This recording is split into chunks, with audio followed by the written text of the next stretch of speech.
So, hey David, how are you doing? I am doing very well. How are you? I'm doing great. We're on opposite sides of the country, but we're still making this work. Yeah, I mean that's Zoom. I guess everyone's kind of used to doing like Zoom stuff now since, past 3 years or whatever. I think everyone's just permanently has Zoom downloaded on their computer. So I Yeah. think it's kind of ready for stuff like this. Yeah, this funny thing called COVID happened, and I don't know if you've heard of it though. But Funny little thing. Funny little yeah. thing.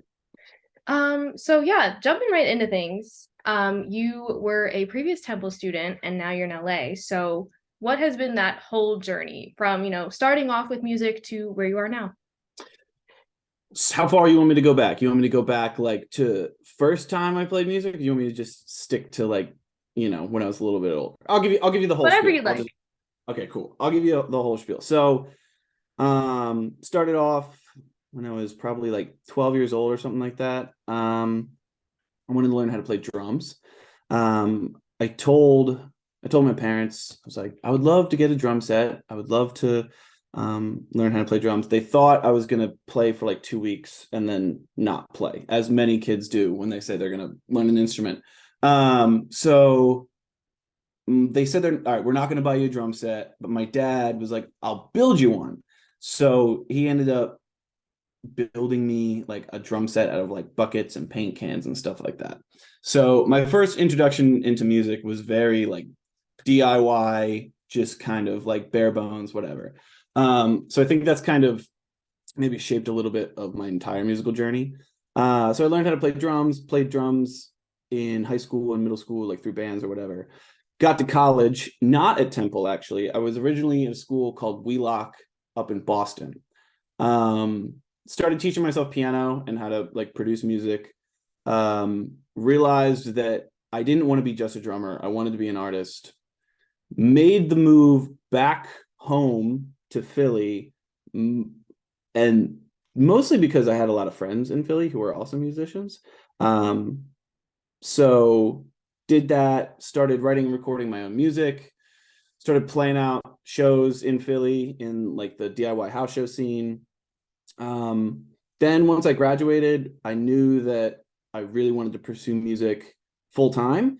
And my friend said he was moving to LA, and I was like, sweet, that sounds sick.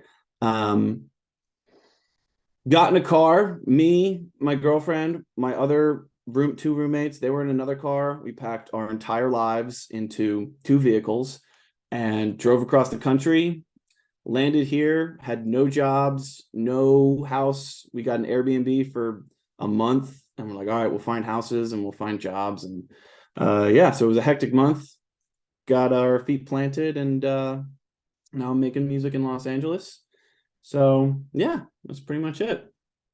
Wow, that's an awesome story. You always hear about like the people who moved to LA, road tripping, but I love it. Yeah, it was super super fun. I'm a big like hiker and camper. Mm. So on the way out, we got to like stop at a bunch of national parks and stuff like that. So that was awesome. I loved doing that. Yeah, that's definitely a plus. For Um, sure. yeah, so you talked about the Philly DIY scene and also just being in this area. So how did the scene overall and just the energy of the city influence you?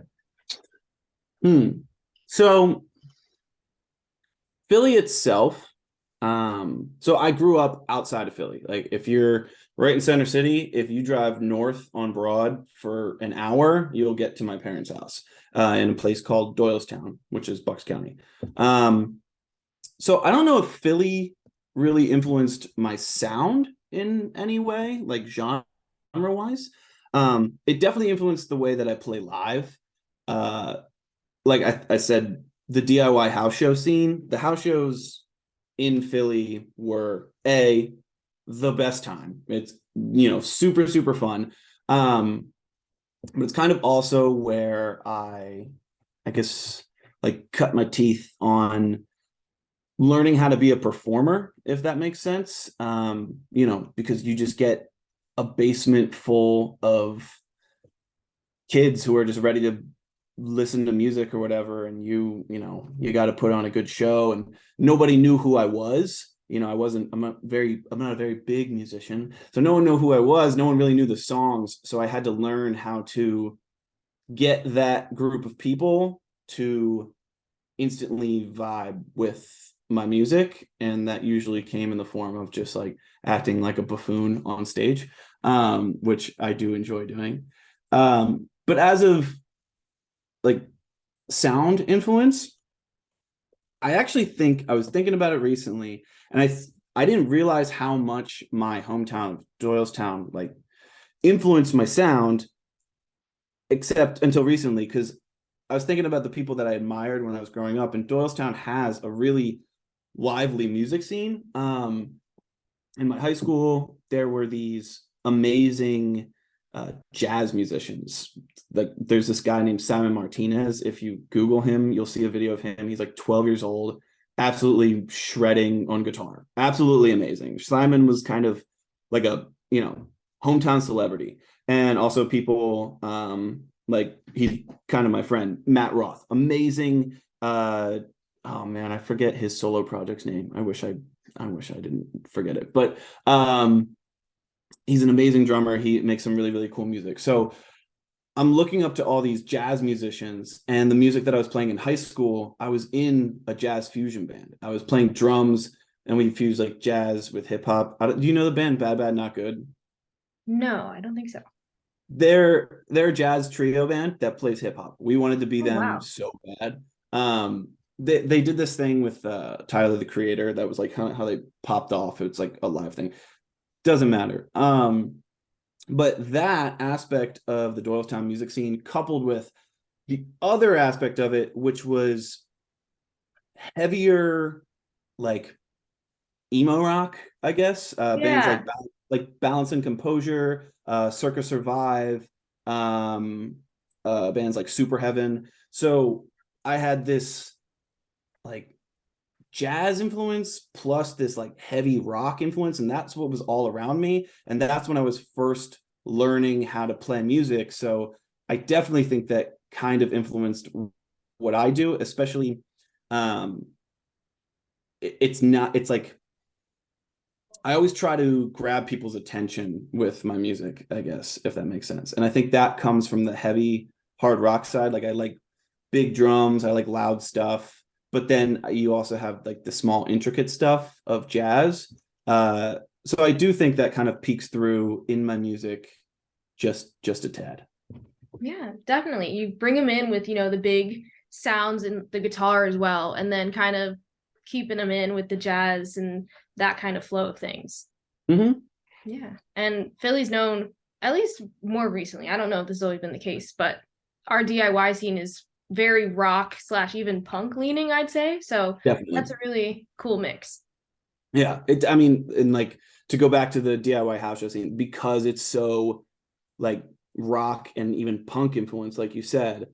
And I don't really make that kind of music. I don't make punk or like hard rock. It's, kind of singer songwriter or whatever. So that also influenced the way I created my live set, because I knew people were expecting distorted guitars and fast drum beats, and I might be coming at them with like a little bit more mellow of a song. So a lot of the times in my live set, the sound that you get there is not the same as the recording. It's a lot more high energy and in your face, which I really love. I love when bands, the live versions are different than the recorded versions, but you know. Yeah, I definitely agree. And, it was definitely a different mix of, getting maybe like a punk band and then Sungrove in the middle. And then, Yeah. so yeah, that's a good mix and, keeping the audience on their toes for sure. Mm-hmm. Yeah. So going more into kind of the nitty gritty of it all, description, music, genre, all that fun stuff. You describe your music as introspective thoughts of an extrovert. So how do you channel both aspects of that into your songwriting and creation? Yeah. So with that, it's a lot of all my song, pretty much all my songs. The lyrical themes are always pretty introspective, just because that's what comes naturally to me when I'm writing lyrics. But um, it's through the lens of an extroverted person, is I guess. So I'm somebody who, like, if I'm at a party, I'm gonna talk to a bunch of people. I'm gonna talk your ear off. Like I'm sure interview, if I haven't already, I'm going to start rambling. That's what I do. Like, right. I just talk, talk, talk. So those introspective thoughts, those are the thoughts that aren't shared at like a party, right? So you see this person, I'm very loud, I'm very, whatever, all over the place in like a social scenario. But then when I go home and I'm by myself, that's when I'm writing my music. So that's kind of what comes out. So a lot of the themes, you might hear me talk, not necessarily in some of the songs that are out right now, but some of the ones that are coming out in the future. I kind of touch a little bit on maybe using my extrovertedness as an avoidance for like the more heavy thoughts, I guess. But that just got really deep. But like, I don't know. It's the things you don't hear from an extrovert, because extroverts, we're gonna, talk. And I'm not the most extroverted person on the planet. I know a couple other people who are, way more extroverted than I am, but these are the thoughts that you might not hear, because most people who are extroverts are kind of open books. This is the private side of it. Does that make sense? Am I making sense? Yeah, it's like a different level or a layer. Yeah. An And then aspect. also like you have these these introspective thoughts on top of music that I at least try to make. I don't want to use the word epic. I don't want to use the word epic, but like You can. I'd say it's epic. yeah, especially with like the song that is coming out in 3 hours. That one, like there's big guitars and the chorus is really huge, but the things that I'm singing about are like, it's a total internal turmoil conversation that I'm having. Yeah, definitely. And I'm excited to play that song. I know it's, as we're recording it, it's not out yet, but I've heard it and it's awesome. Thank you. Yeah, of course. So jumping into that, I was gonna go to Growing Pains first, but now that we're talking about Inside, I say we go there. Sure. So how does it relate to your previous songs and what is it exploring really? So Inside and Growing Pains are all part of an EP. Now this is not announced yet, so you're getting quite the exclusive here. So it's all part of a big EP. The EP is called Growing Pains. Growing Pains is a single I just put out a month and a half, 2 months ago. That's the title track of the EP. And the whole project is exploring personal growth, I guess, from different angles. So with Inside, it's kind of about the guilt of like moving on from something. So Growing Pains is, channeling a little bit of like teen angst, and I'm trying to figure stuff out. And then by the end of the song, I do figure it out. And then Inside, I guess, is this weird thing where I kind of feel guilty for figuring it out and figuring out what I want. Because in figuring it out, I realized that I had to leave Philadelphia and move across the country. So the whole thing is just guilt for leaving my parents and like my friends back home to pursue this thing that I realized that I need to do. You know what I mean? Yeah, that's a really, people write love songs, people write, hate songs, whatever. But I think something kind of in that emotion isn't really something that you really hear about that much. So I think that's a great way to rein in a topic and make it into a song that a lot of people can relate to, whether it's moving 10 minutes away, 20 across the country. Yeah. So like that aspect of it, so the guilty aspect, and then like the growing pains, just, figuring things out or whatever. And then there's other songs that are coming out. It all just revolves around the difficulties of growing. So it's just me coming at it from different angles, Mm-hmm. So I guess that's how it relates to the whole thing. I hope that answered your question. Like I said, I'm gonna ramble. We love the rambling here. I love it. I love diving into all the other stuff of it too, because we're already answering other questions that I had, which is perfect. So So going back to Growing Pains and kind of just the overall topic of the EP, which is coming soon, you also have kind of an influence and reference playlist. You know, you got Hosier on there and Mac Miller in the same playlist. Interesting Mhm. mix, but honestly, I understand it fully once you hear the song.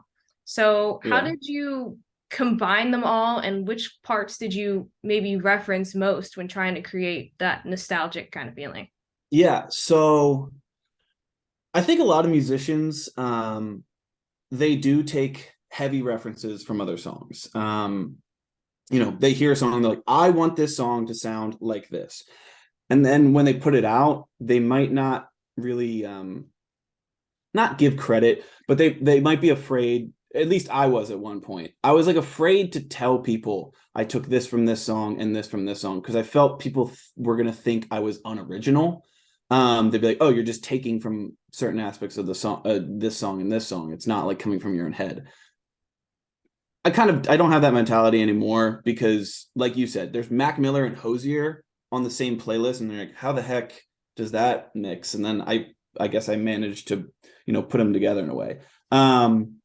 But specifically, the Mac Miller song, Circles, the first song off of his record Circles, it starts with this bass groove. It's he's playing chords, or whoever is playing chords on the bass. Mine doesn't play chords, but the bass is the driving force. So that is what I took from that.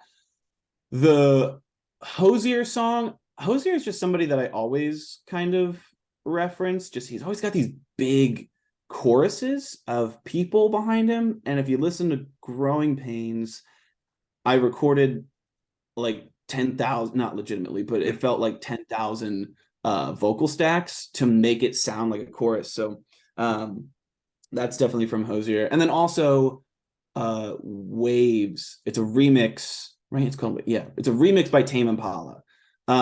Same thing. That's got these big choruses of people, and I tried to use that in the song. And then I think there's another one on there called If He by McGee. Do you know McGee? Have you ever listened to McGee's music? I haven't, but I heard it when you put it on the playlist. So, It's really really good. I knew of him back in Philly, but then when I moved here, everybody loves him. It's kind of interesting how like certain areas of the country like different artists, but he's got this song If He, and the structure of the song is very similar to that, where it starts off spacey is the wrong word, but kind of like stripped down, and then at the end the drums kick in, and then it kind of really fills in that space. So Growing Pain starts out bass and guitar. That's pretty much it for the first 3/4 of the song almost, and then those drums come in, and then everything feels a lot more full. yeah. Well, that was awesome. If you haven't heard the playlist, I'll play some of those songs as well if we have a few minutes. Yeah. Um, but yeah, you start to understand it all. You're like, why is this here and why is this there? But after your explanation and the themes of the song too, you're putting all together and you're like, okay, that makes total sense. Yeah, I get it. Cool, good. I'm glad I'm articulating properly. That's a worry of mine, that I don't fully, you know. Definitely. And the thing about creativity and being afraid to say, hey, I took this from this song, I don't think that's necessarily a bad thing, because what is the thing there? It's like creativity is based off of everything else that has already happened. That It's nothing yeah. can be fully original. Yeah, I think I heard somebody, I don't know who said it, but somebody said it in specifically to songwriting. They said that songwriting is not creation. They called it fishing. And basically where you cast your line out, and like you're not creating anything, you're just like catching these things that are already existing. Now you can get like a little hippy dippy and you can be like they just exist in the universe, and you're just kind of like capturing them. Or you can get a little more tactical, and it's like if you take two songs that are totally different and combine them into one thing, that is like creativity and creation in itself. Yeah. And to expand on your metaphor from earlier, it depends on where you're fishing, what you're going to get, what area you're picking from. Very true, very very true. We should write a book about songwriting, and it'll be great. It'll be I'm creative. down. everything. I'm down. I'll send it with the first draft tomorrow. There we go. um, so going back to Inside a little bit, now we discussed about growing pains and everything. You describe it as the catchiest inner struggle ever heard, which is a perfect way of describing it. You're awesome at describing your songs and kind of pinpointing that vibe. So I think that's a great, awesome, always wonderful thing to have. Thank you. So we talked about this earlier a little bit, but how did you find that balance between catchy and emotion based? Um, I think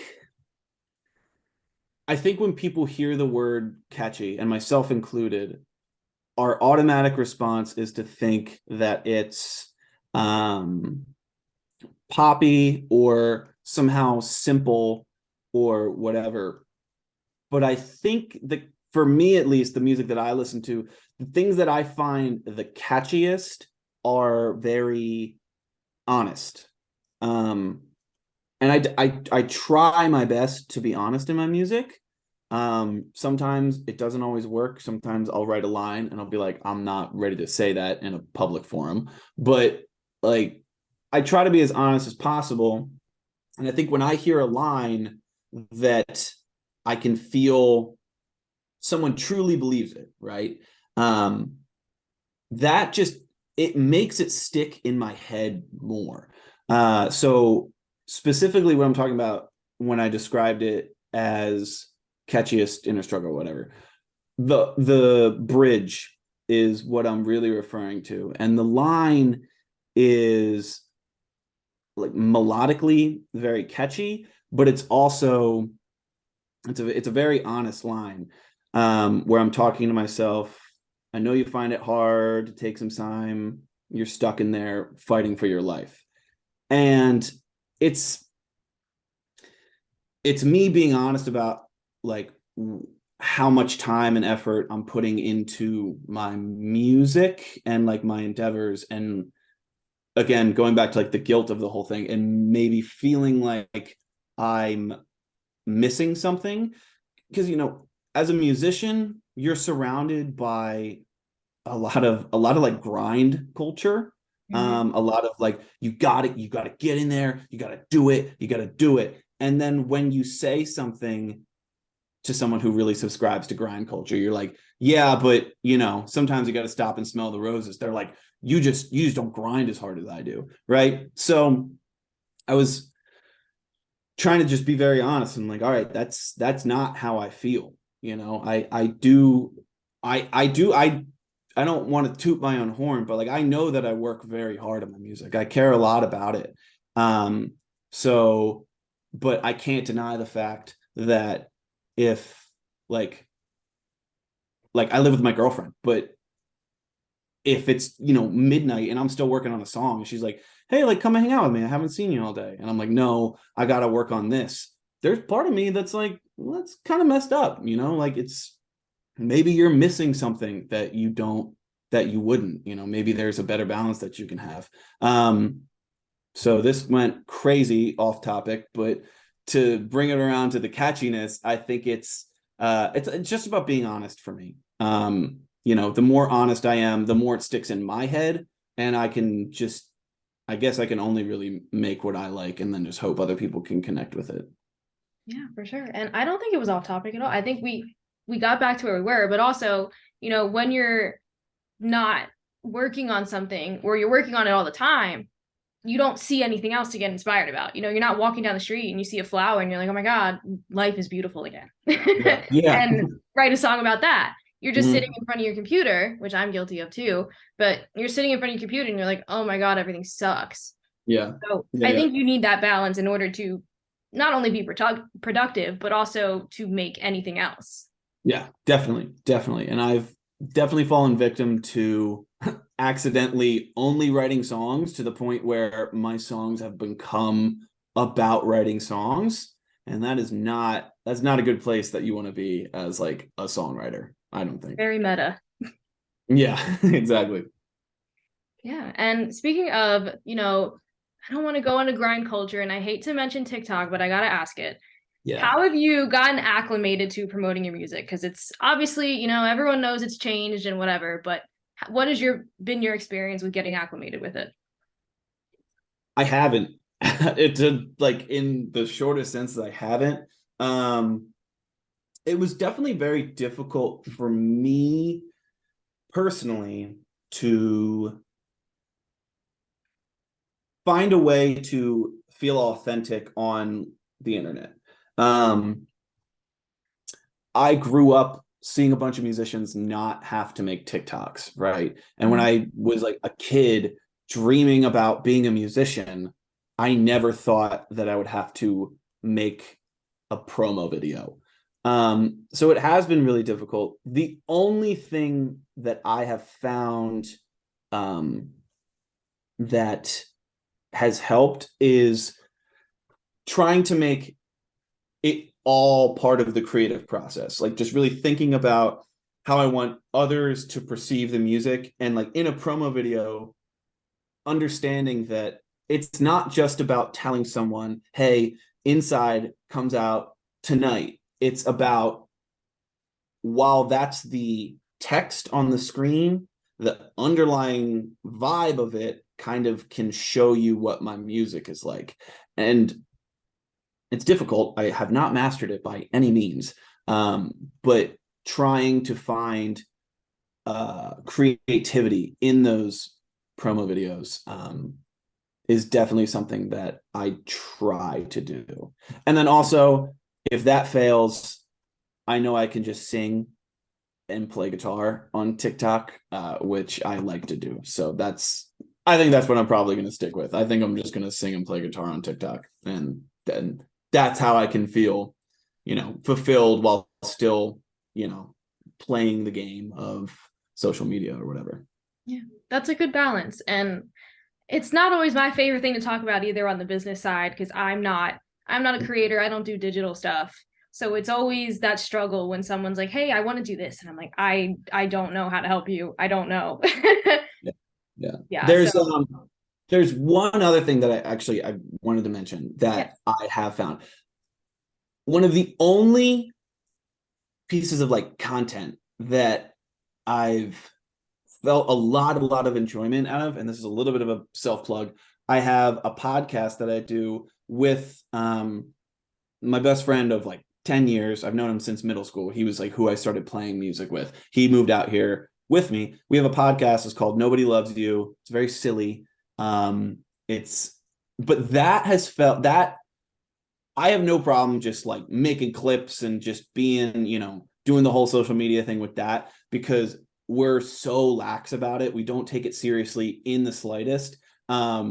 So if there's any musicians that are like, I don't know what to do, just start talking with your friends and record it, and then it'll be a great time. That's another thing that I realized is, an easy thing for me to do online and quote unquote self promote.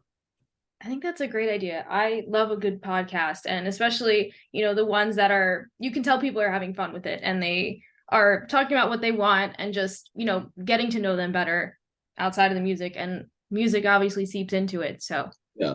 That one is just like we just talk about whatever we want, and my hopes is that someone's going to tune in and be like, oh, these are like cool people that I would maybe be friends with, because those are the people I find myself to be the biggest fans of, is the people that I just think I could be their friend. Does that make sense? most definitely. And wrapping up with the interview hour question, I asked this to each of my guests. Um, it is a difficult one, but I've gotten a range of answers. So whatever you say is going to be perfect and it's going to be a great time. So if you could ask one person one question, who would it be and what would you ask them? This is extremely difficult. um I guess just like what I just said, the people that I'm the biggest fan of, I feel like I could be their friend. So I think I would ask Mac DeMarco to be my friend. I would want to meet Mac DeMarco and I would ask him to be my friend. I think that's my answer to that question. That's a good answer. Taking advantage of the opportunity, make that further connection, kind of like if you have a genie and you get 3 wishes, obviously you wish for more. So, Yeah. Yeah. yeah. Well, thank you so much for being here. And before we wrap up, where can people find you? What is going on? Where can they keep up? So My name is David, but I go by Sungrove. You can find me at I am Sungrove, IAM Sungrove, SUNGROVE on Instagram, TikTok, the whole thing, all the same Instagram handle, all the same handles for all the socials. Please follow me on Spotify. That really helps is when you follow. I had a song come out called Growing Pains back in January. I have a song Inside. By the time this is out, it will be out on streaming platforms. So please go save that song, add it to your playlists. And then after that, I've got a couple more releases that I'm planning on putting out in the next couple months and with some music videos and stuff like that. So just if you follow me on Instagram, I'll tell you all about it there. Awesome. And we will be on the lookout for it, and it'll be getting some airplay here on WHIP, of course. Woo! Thank you. So, yeah. Thank you for chatting with me. Thank you for having me. I appreciate it.